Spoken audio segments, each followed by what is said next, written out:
Hi everyone, my name is Mike Bourne. I'm the Director of Graduate Studies here in the School of History, Anthropology, Philosophy and Politics. In this short video and set of slides, I'm just going to run you through a few points on induction and just introduce you more broadly to what a PhD process looks like. There will be some other videos related to PGR induction that we'll make available in due course. So as I said, I'm Mike Bourne, I'm Director of Graduate Studies. That means I oversee both our PhD programs and our postgraduate tour programs. So I have overall responsibility, and I'm someone you can come and speak to about any issues you're having if your supervisors are unable to deal with those. There's a number of other key staff that you'll encounter as you go through your PhD journey. One of the key people is going to be our research and postgraduate administrator. And for the coming months, that's Tracy Andreasen. And then from October, that's going to be Carol Maslowski. Another key person, and you'll see some pictures of these people and meet them in due course. One is the PGR tutor, who is Dr. Paul Cawthorne. He's responsible for organising annual progress reviews and also some broader pastoral and wellbeing responsibility. Then we have a postgraduate research culture officer, who's Dr. John Kuiper. John will be organising a series of events, online or face-to-face, that are intended to help develop our postgraduate research culture in the school. Some of these are opportunities for you to meet other PhD students at different levels, and some of them have more structured content with introductions to some of the services that Queen's put on or that address certain PhD milestones. Another key person is Professor Chris Marsh, who is our teaching assistant coordinator. In this list, you'll also see a blank space for our postgraduate research student representatives. So we need representatives from amongst our PhD students, both to sit on our staff student consultative committee to help represent different PhD cohorts, and also a representative on the school postgraduate research committee, which is kind of the governing committee related to any matters to do with postgraduate research. You'll also hear from our Athena Swan representatives, I think in a separate video. So Diane Urquhart is the chair of that, co-chair of that committee. And we also have disability support officers. Two key people that you'll liaise with quite a lot are either Paul Lappin or Patrick Carson. And they are, in normal times at least, located in the PGR office in number 26 University Square. And they're available online and by email at the moment at HAPP Research. They're the key administrative staff that you'll deal with in relation to matters to do with offices, funding, and a range of other issues.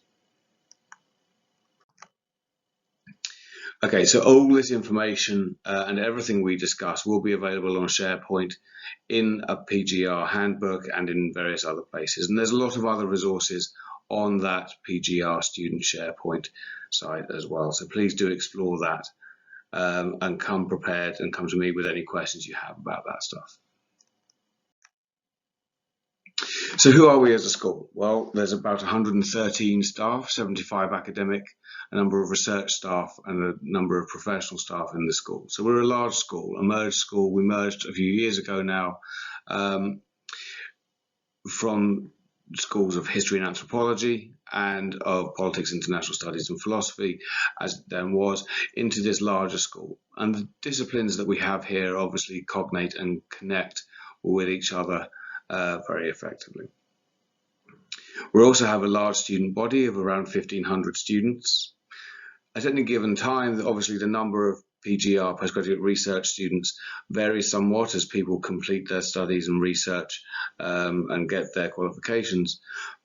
But in broad terms, around about 120 PhD students and some MPhil students. approximately 250 postgraduate taught students in any given year across about 10 postgraduate taught programs. Indeed, many of you may have studied your MAs here with us, and about 1,200 undergraduate students. So a large school with a diverse range of pathways and programs, but what I want to emphasize is that you will be seen as a core cohort and a key part of the academic and intellectual and social life of the school. So what we'll be running through now is, it becomes a little bit dry and procedural, but what I want to give you a sense of is what an academic year will look like for you as a postgraduate researcher.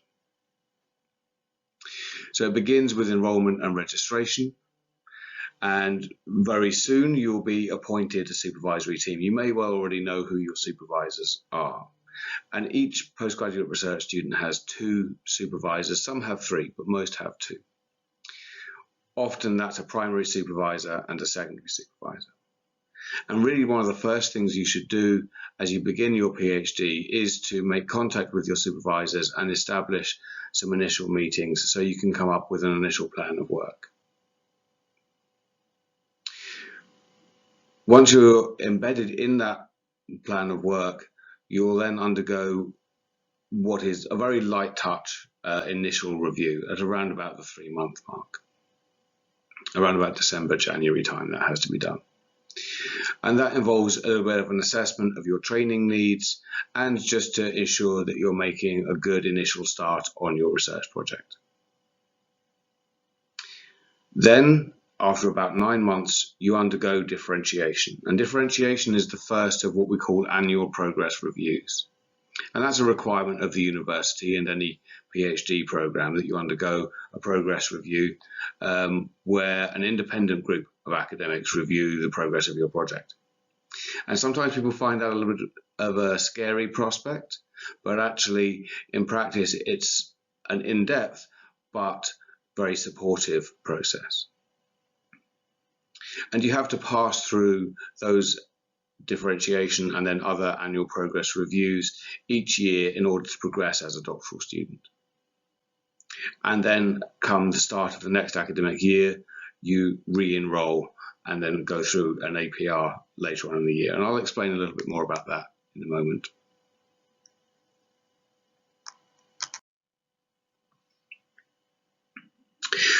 One thing you'll be or become very familiar with is QSIS, the Queen's Information System. It may look a little bit like this screenshot here, although recently they've updated the appearance of it, so you get to choose between the new appearance and the old so-called classic appearance, which is, I think, a little bit easier to navigate. This is a key system for you both for the annual progress reviews, but also embedded within that is a record of formal meetings. So it's a place where you can record the content of supervisory meetings and particularly any action points. And it's a requirement that you record some meetings in that way. You don't have to record every meeting, but there is a requirement for how many meetings have to be recorded in any given year. And it's a useful point of reference for you to go back to remember exactly what was agreed in supervisory meetings.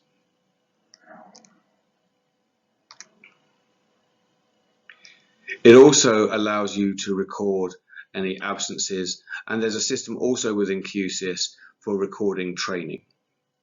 And so we'll come to later on a little bit about what the training requirements are for progress in your PhD. But first, it's worth noting and trying to clarify a little what is a PhD. You've all applied for one, you've registered for one, and you've committed yourself to spending the next 3 to 4 years completing one. But sometimes people don't quite know what it is that they're committing to doing and what they will be spending their time doing. So the requirement of a PhD is that by the end, what you produce must demonstrate new knowledge through original research. Now, there's a lot of disciplinary variation in what form that takes and what constitutes new knowledge. The key thing is that it has to be a contribution to an academic field that must satisfy the sort of standards that we would see in relation to peer review in academic journals and those sorts of things. And it must extend the discipline and merit publication. So the sorts of things that you have spent your academic career so far reading, those are the sorts of things that you should be able to produce by the end of your PhD, or at least that's the kind of standard that we aim for. At a more fundamental level, obviously it must demonstrate a strong understanding of a body of knowledge. And then it must demonstrate independent research skills and the acquisition and use of research methods. So there's a skills and development dimension to any and every PhD, and that has to be demonstrated. And it must demonstrate the ability to make judgments and your communication skills. The dominant form of this is a large single thesis of approximately 80,000 words. In fact, 80,000 words is now the limit for what a PhD thesis should be.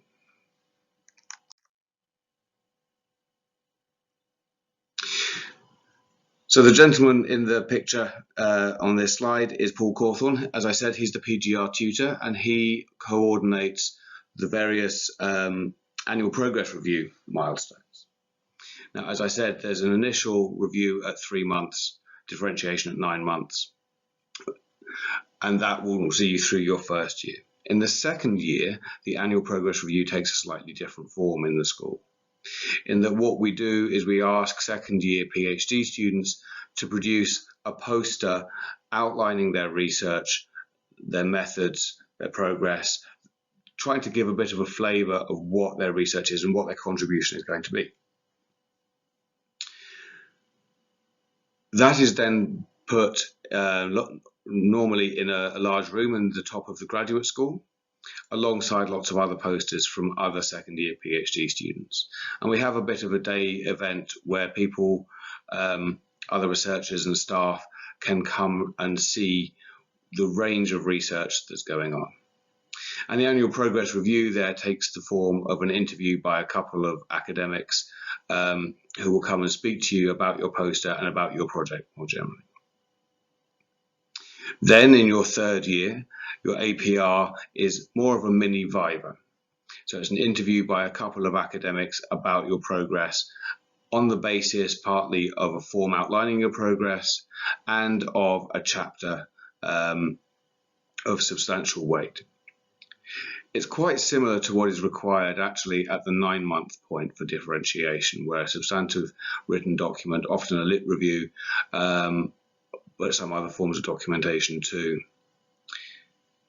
And that involves, again, a panel of 2 independent members of academic staff. So not your supervisors, but people with sufficient expertise in supervising PhDs or in the broad disciplinary area to engage constructively with your project. And the usual anticipation and expectation is that you would then submit near the end of your third year. In some cases, however, people need a little bit more time to finish the writing of their PhD. And in those cases, those students can go on to what's known as thesis-only registration. And that means all of the actual research for your PhD has been completed, but you are spending some further time, up to a further year, completing the writing of the thesis prior to submission.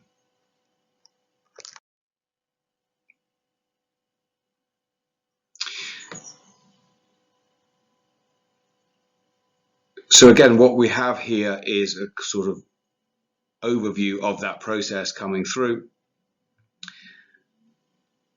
And at a certain point, when you reach the end of largely your third year, we take a decision about whether you're ready to submit. And if you're not quite ready to submit, you'll be put into a thesis only year. And if you are ready to submit, we would expect you to submit some paperwork via QSIS again, which is the intention to submit form. And what that does is it starts the ball rolling in the university systems to be ready to receive your PhD thesis and arrange your viva examination.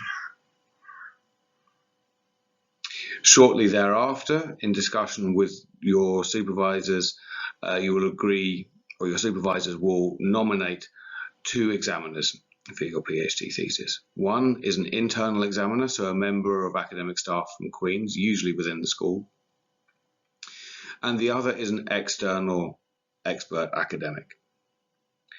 And it's those 2 people who read your thesis and then will conduct a viva examination with you. That can feel a bit like an interview where they can ask really any questions about your thesis overall. And it's that viva and that examination that determines the initial result for your PhD. Okay, so how do you go about getting a PhD? We've gone through some of the basics of that sort of progress review stuff, and you'll receive a lot more information on that as we go through. And in fact, one of the first postgraduate research culture events that we will do in the coming year will be me talking you through that process in a lot more depth. So how to actually get it is to design, plan, research and write a thesis, which seems rather obvious. But the key point is that the writing of a thesis is, whilst there may be a final sort of finalization of the writing of the thesis, you will be writing documents for your thesis really all the time, all throughout the 3 years of your PhD. You have to register each year. And you have to meet with your supervisors regularly. Now, as I said, there's a formal requirement for recording some of the outcomes of these meetings and what was agreed in them. And that is that you have to record on that online QSIS system 10 of your supervisory meetings. You may have more, but you only need to record 10. And about half of those records of meetings should involve both your primary supervisor and your secondary supervisor.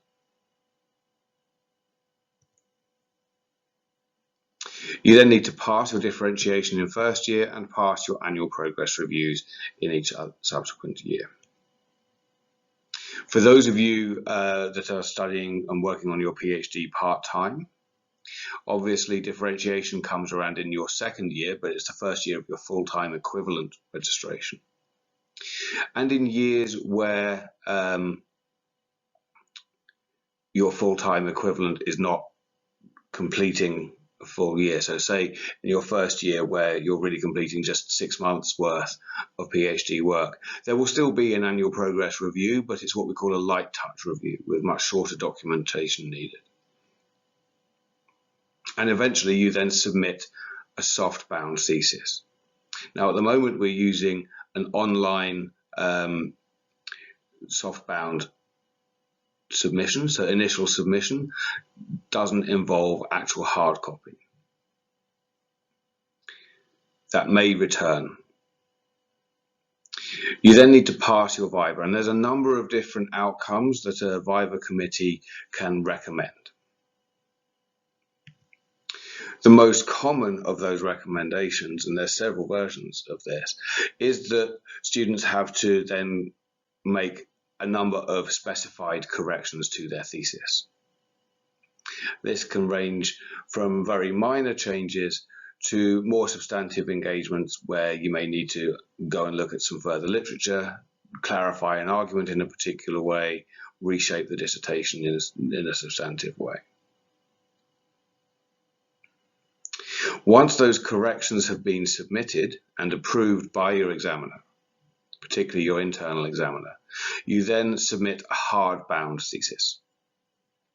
And you submit that, again, at the moment online, but hopefully by the time you're completing your dissertations, that won't be a necessary requirement.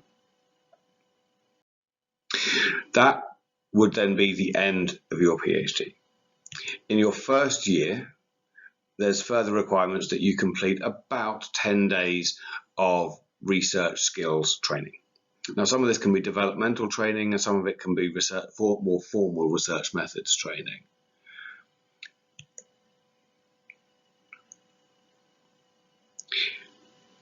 In the shorter term, you then need to prepare work for your 3-month review, and the form of that will be discussed with your supervisor. You prepare work for your differentiation, and that's usually a draft chapter, an introduction, and a bit of an outline of what the project is doing on a form. You need to pass your differentiation. You need to start writing and keep writing. And I'm emphasizing this at various points in this talk because it's absolutely crucially important that writing forms a part of the everyday practice of conducting a PhD. If you leave writing to the end, then it will become unwieldy. The key thing, stay in touch with your supervisors.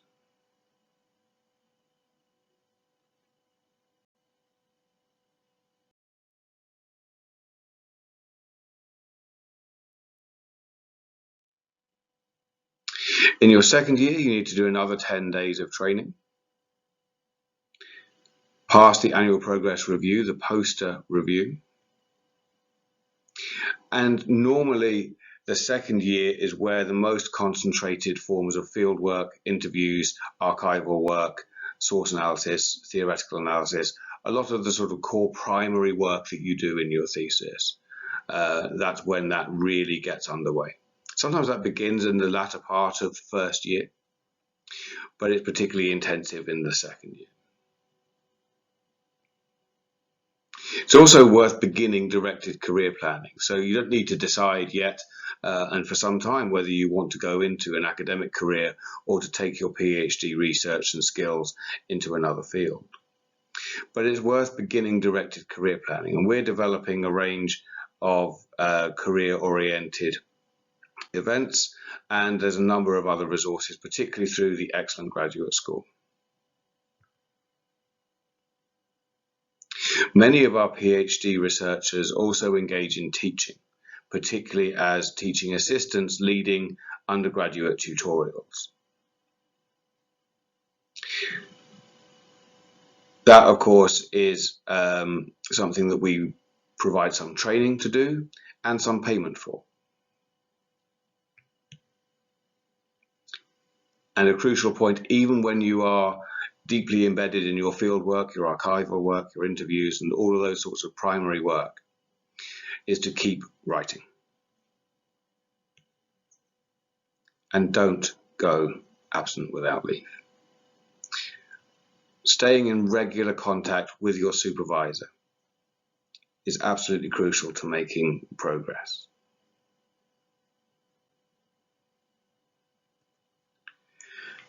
If you need to be away for a long period and to pause your study, you must inform the research and postgraduate team of any long period of absence or to request a leave of absence if you're pausing your study. If you're going to be away from campus, you must just keep us informed of that, but you should always discuss these things with your supervisor. Obviously, those of you that have different visas also have to comply with the visa requirements of any period of absence. This isn't necessary if you're going, say, on a couple of weeks summer holiday. That's just something for you to discuss with your supervisor. You don't need approval for that. In your third year, again, a further 10 days training. The core element here really is that there's a requirement that you should complete approximately 30 days of training across the course of your PhD. Again, pass your annual progress review. Complete any fieldwork, interviews, source analysis, and those sorts of things. So that intensive period of research extends really from the second and into the third year. However, it's crucial that by the end of your third year, all of that work is complete. Ideally, obviously, earlier in the third year to allow you to complete and finish writing your thesis and submit it within the 3 years. And again, you can continue to engage in teaching if you and your supervisor think it appropriate. By third year, but sometimes in second year too, we would encourage you to present some of your research at school research seminars. There's a number of different research seminar series organised around the disciplines where you can present your research. That's great practice for going to conferences. Indeed, we'd encourage you also to go to national and international conferences, say disciplinary association conferences, but also workshops. At the current time, a lot of those are not cancelled, but happening online. But presenting your research to an audience of your peers is a crucial academic skill.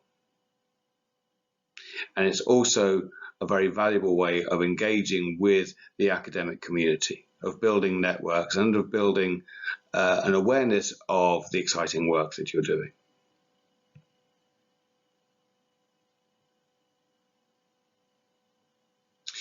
Again, engaging in career planning with specific objectives, say deciding to turn some parts of your thesis or some other research into a publication for submission.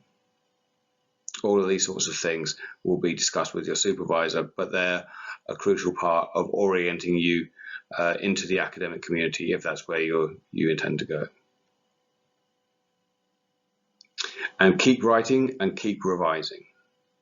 No PhD thesis, of course, is a series of first drafts of chapters.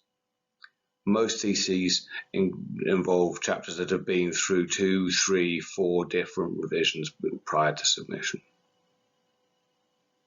And this is why we emphasize writing a lot as you go through, because no first draft is ever going to be up to that standard.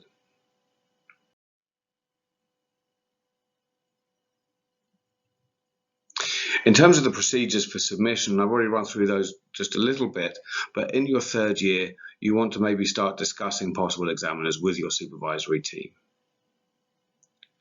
You have to notify via QSIS, you have to notify the systems of your intention to submit. That has to be 3 months prior to the date that you suspect that you will submit your thesis. There's no set dates on which you have to submit your thesis, but at that 3-month point is when you specify what date that will be. Your supervisor then seeks approval by nominating 2 examiners. Once you have submitted your soft-bound thesis, your viva is generally scheduled approximately 6 to 8 weeks after that submission date to enable time for your examiners to thoroughly read and explore your thesis.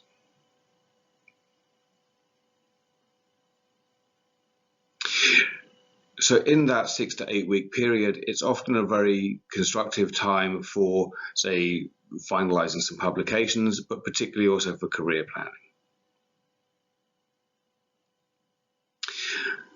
And the culmination of a PhD process is the viva itself.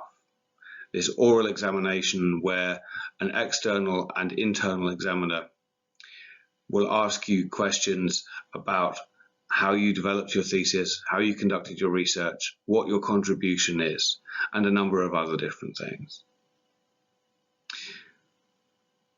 That's usually a very positive experience, although it's also a nerve-wracking thing in the run-up to it.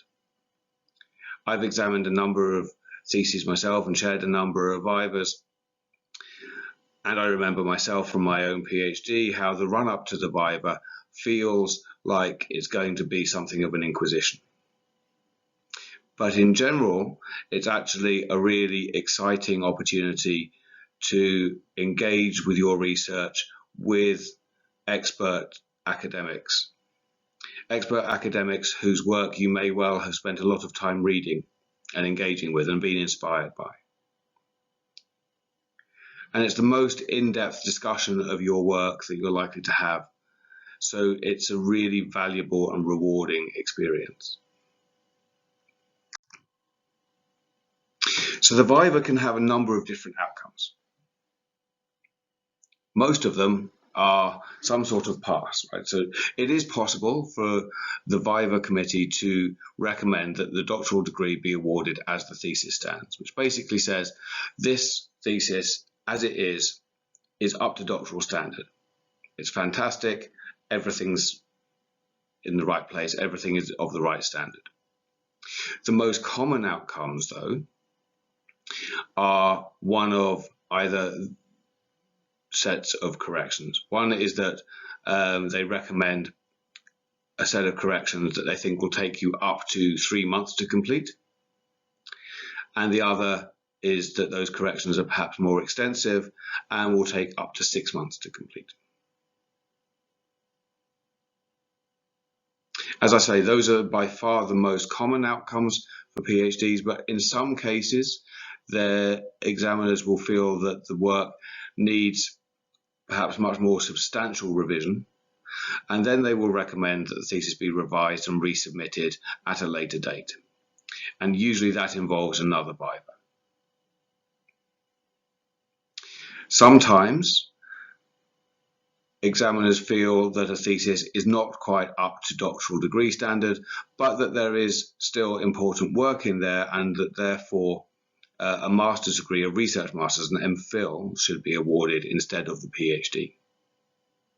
And again, that can be as it stands or after corrections. And obviously there has to be a fail possibility, though I have never yet seen a complete failure of a PhD in all my years doing this work.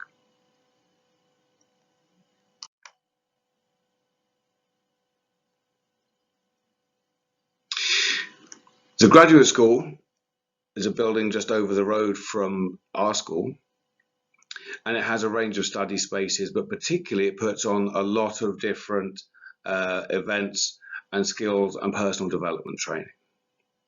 Those of you that did your master's degrees here will probably already be familiar with the graduate school, but they have programs of work that are particularly also oriented towards postgraduate researchers. They will be doing their own induction events in early October. But it's worth now exploring their program for the coming semester. Not least because many of the things that they put on can count towards your research skills training days.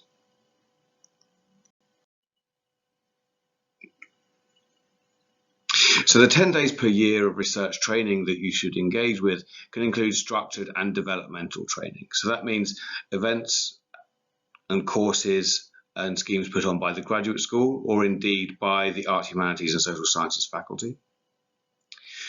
You will also soon receive details of how to engage with workshops, research skills and methods workshops that are part of our HAPP 7001 module. Now again, that's a postgraduate talk module, but it's organized around particular research skills. And those of you that did that last year will be familiar with it, but you can take some more workshops this year. Other things that count towards that sort of 10 days of training are our own PGR training events, the teaching assistant training that we put on, but also a range of online training opportunities. And the graduate school have a number of links to these, but vitae.ac.uk, for instance, has a large number of very useful resources. Language training may well be a key part of your professional development as well, as might presenting and participating in seminars, conferences, and workshops.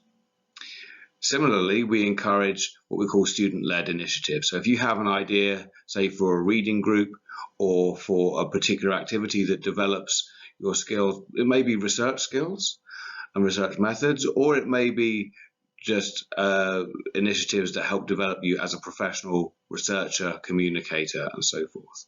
And those can all count, as can participation in a staff student consultative committee and representation on the School Postgraduate Research Committee.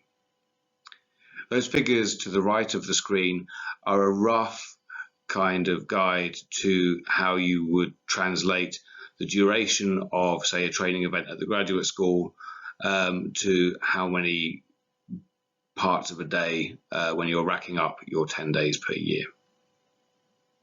But the absolutely central point about all of this research training is that you should discuss it with your supervisor.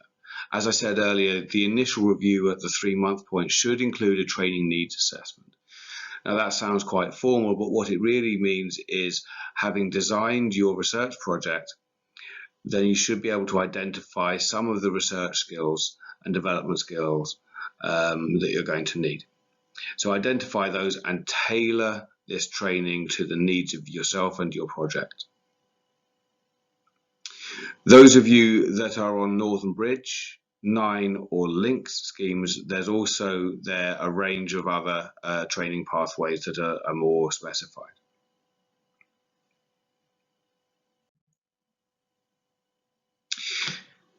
Within QSIS, that you'll become intimately and sometimes frustratingly familiar with, is a system where you can record your training, much like you record the outcomes and content of your supervisory meetings. So to do that, you need to log into QSIS, select self-service, select enrollment, and then select PSTP additional training. That will take you to a different screen that looks something like this. There you will be able to engage some drop-down menus and to create a record of a particular training that you've undertaken.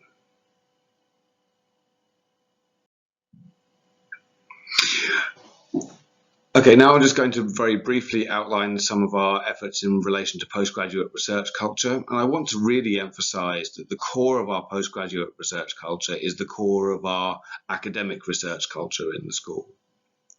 That we encourage you to engage with all of the disciplinary seminar series and all of the academic and intellectual life of the school. We very much see postgraduate researchers as early career researchers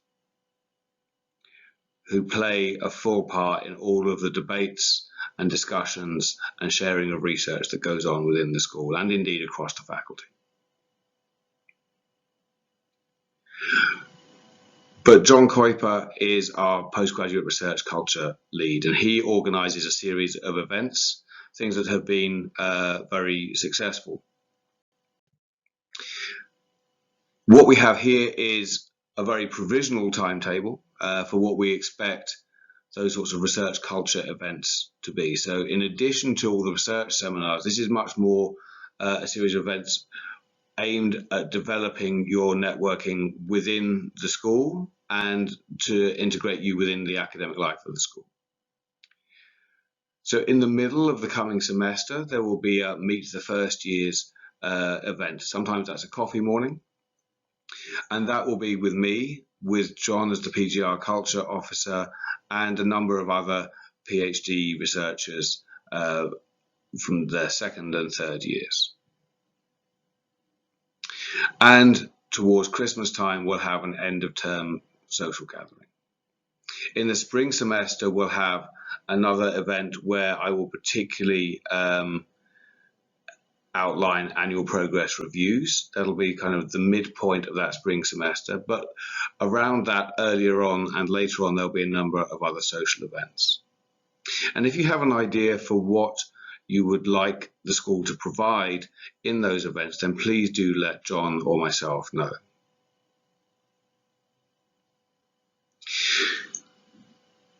In the summer months over previous years, although obviously not this year, we've also held an annual writing retreat down in the Bourne Mountains.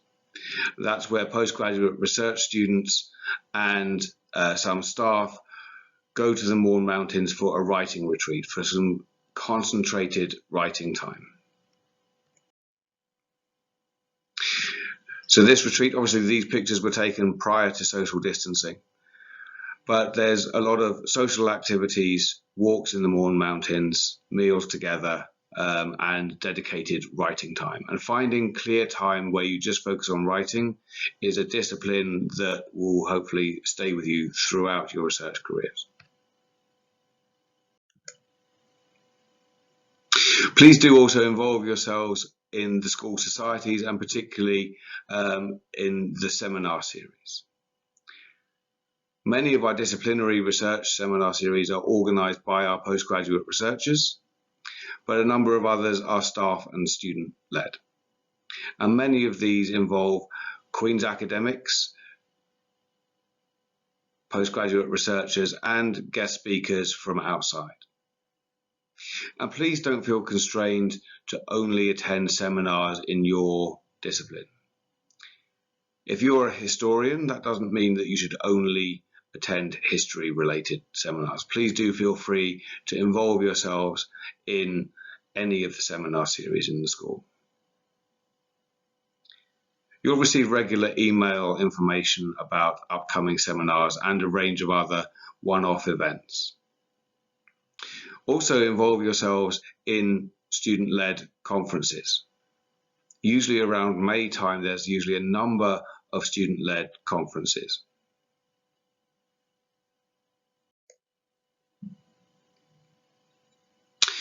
And please do consider putting yourself forward to become a school or a course rep for your postgraduate research pathway.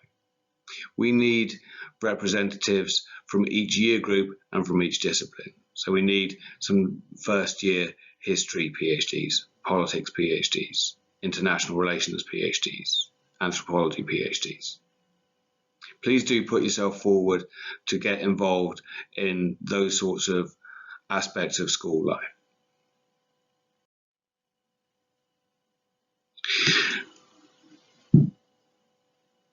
In the coming weeks, we will hopefully be in touch more about the student offices. Now, these pictures of one of the hub rooms where PhD students can work and avail of computing facilities.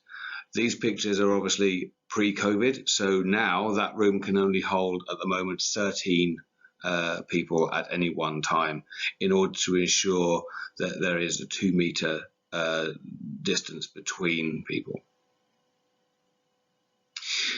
The limitations of our estate mean that we're not able at the current time to individually allocate office spaces to each and every PhD student. Normally, we endeavour to do that and are able to do so. But at the current time, we can't do that. So we'll be in touch instead about a different way in which we're organising that office space. As you progress through your PhD, though, you will hopefully progress from these sorts of broader shared spaces into allocated smaller offices shared with 1 or 2 other postgraduate researchers. So every year we conduct a review of the office and computing allocation and reallocate things as space becomes available. And we'll continue to move people into new office spaces as they become available in the coming year.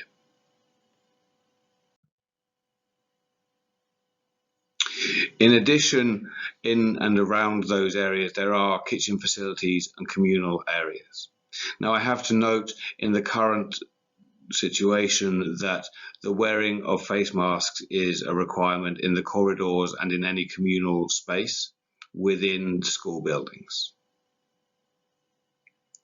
It's not a requirement in the shared offices, but that's why we have to avail of the 2-meter social distancing.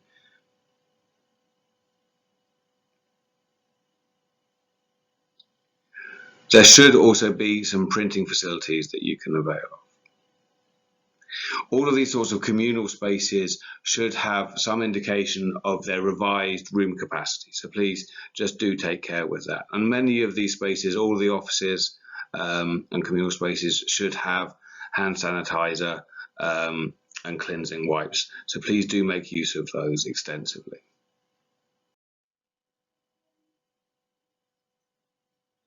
Okay, that concludes the sort of rather dry procedural things that I have to run through in terms of induction.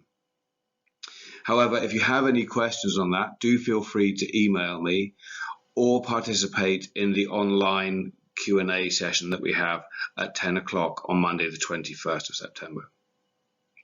And I hope to see you all either there or in the event that we have in the Great Hall at 2 p.m. on Monday, the 21st.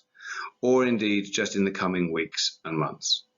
Do feel free to get in touch with me at any point with any questions you have.